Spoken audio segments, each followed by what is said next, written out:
शादी में आई चुड़ैल। अन्नपुर नाम के एक गांव में शादी चल रही होती है। वाह, मजा आ गया फूफा जी। शादी में क्या खाना बना है, बाराती तो उंगलियां चाटते रह जाएंगे। हाँ, तुमने सही कहा, पनीर की सब्जी का तो कोई जवाब ही नहीं। दूसरी तरफ पंडित जी फेरों की तैयारी कर रहे होते हैं कि तभी वहाँ एक चुड़ैल आ जाती है। अरे मर गया रे, ये चुड़ैल यहाँ क्या कर रही है? अरे दिवाकर जी, ये आपकी कौन सी रिश्तेदार है? अरे मुझे क्या पता, क्यों भाग्यवान, कहीं ये तुम्हारे मायके से तो नहीं आई है?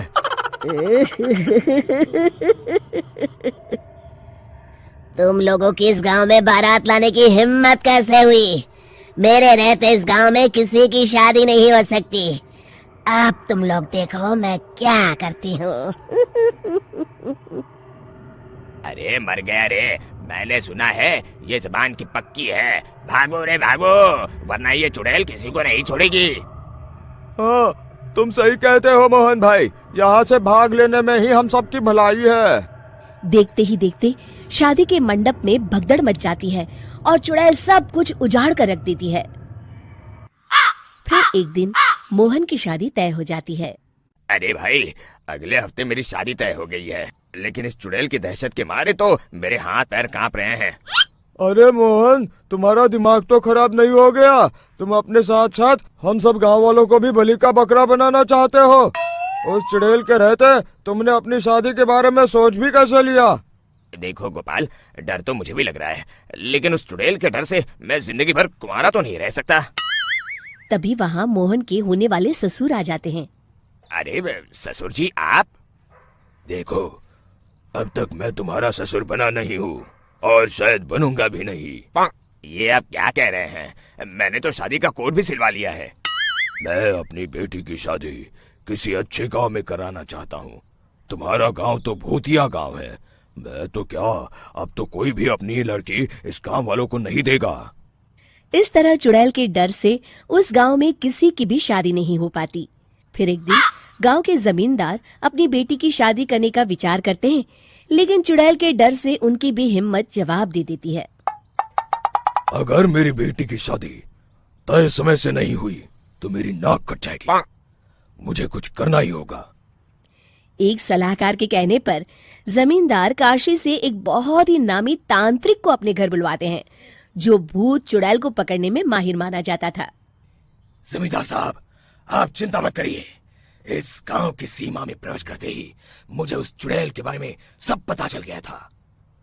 आप उसे जल्दी से जल्दी कैद कर लीजिए ताकि मैं अपनी बेटी की शादी कर सकूं।